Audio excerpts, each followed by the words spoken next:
তুমি এত রাতে আমাদের বাড়িতে আসছো কেন? আমি আমার স্বামীর কাছে আইছি, স্বামীর সাথে সংসার করতে আইছি। তুমি কেমনে আমার লোক সংসার করবা?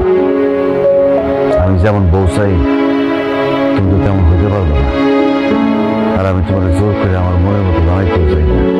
আপনার জোর করণ লাগবো না, আমি নিজের থেকে আপনার মনের মতো বউ হব। আপনি যেভাবে বলবেন, যা বলবেন, যেমনে বলবেন, আমি সেইভাবেই চলুন।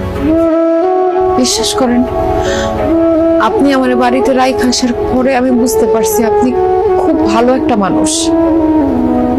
আপনার মতো একটা ভালো মানুষের সাথে যদি আমি সংসার করতে না পারি তাহলে তো আমার জীবনটাই বৃথা। আর আপনি আমার জন্য যা যা করছেন, যা যা আমারে করতে বলছেন, সব তো আমার ভালোর জন্যই বলছেন। আমি তখন বুঝতে না পারলেও আপনি চলে আসার পরে বুঝতে পারছি। তাই আমি সিদ্ধান্ত নিয়ে ফেলছি, আমি আপনার সাথে সংসার করতে চাই। মরণের আগ দিন পর্যন্ত আপনার হাত ধরে বাঁচতে চাই। আগে যা হয়েছে হয়েছে, কিন্তু আমি আপনার এমন কথা দিতেছি, এখন থেকে আমি 5 ওয়াক্ত নামাজ পড়ুম, কোরআন তেলাওয়াত শিখুম, সব রোজা রাখুম। আপনি কল্পনায় আমার যেরকম চিন্তা করছেন, আমি বাস্তবে আপনার মনের মতো বউ হয়ে দেখাবো। একজন ভালো মানুষ হওয়ার চেষ্টা করুন। সত্যি করতেছো বকুল? হ্যাঁ বাবাজি, আমার মেয়ে যা বলতেছে সব সত্যি বলতেছে। শুধু বকুল না, তুমি শ্বশুর শাশুড়ি হিসাবে যেভাবে আমাদের চিন্তা করছো আমরা সেইভাবে চলতেছি। আমি তোমার কথা দিতেছি, আমি আর কোনোদিন সুদের ব্যবসা করবো না।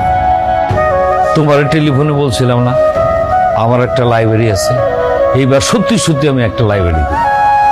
আর তোমার শাশুড়ি কই দিছি, সে আর রাজনীতি করবে না, মিছিল মিটিং কিছুই করবে না, সারা জীবন ইবাদত বন্দুকি নিয়েই থাকবে। জানো বাবাজি, আমার মেয়েটা তোমারে অনেক ভালোবাসে। ওসমান, নেশা করে আমি আমার জীবনটাকে শেষ করে ফেলেছি। তোমার কথা একটু হলেও আমার চোখ খুলছে। আমার বোনের সাথে তুমি সংসার করবে এই জন্য বলতেছি না রে ভাই। আমি আজকে মন থেকে বলতেছি ভাই, আমি আর কোনোদিন নেশা করুন না।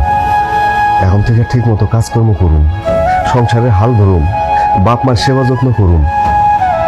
তুমি আমার বোনদের মাইনে নাও। আমি চাই যে তোমরা দুইজনে সুখে শান্তিতে সংসারটা করো ভাই। কি হলো, এখনো কি আমার উপর আপনার রাগ কমে নাই? এখন আমরা মাফ করবেন না? তুমি আমার স্ত্রী, তোমার উপর কি আমি রাগ করে থাকতে পারি? আল্লাহর কাছে লাখ লাখ শুকরিয়া। আল্লাহ তোমারে আর তোমার পরিবারের সবারই হেদায়েত দান করছে। আজকে যে আমার কি খুশি লাগতেছে, আমিও তোমার কথা দিতেছি। আমি সারা জীবন আদর্শ স্বামী হয়ে বাঁচি।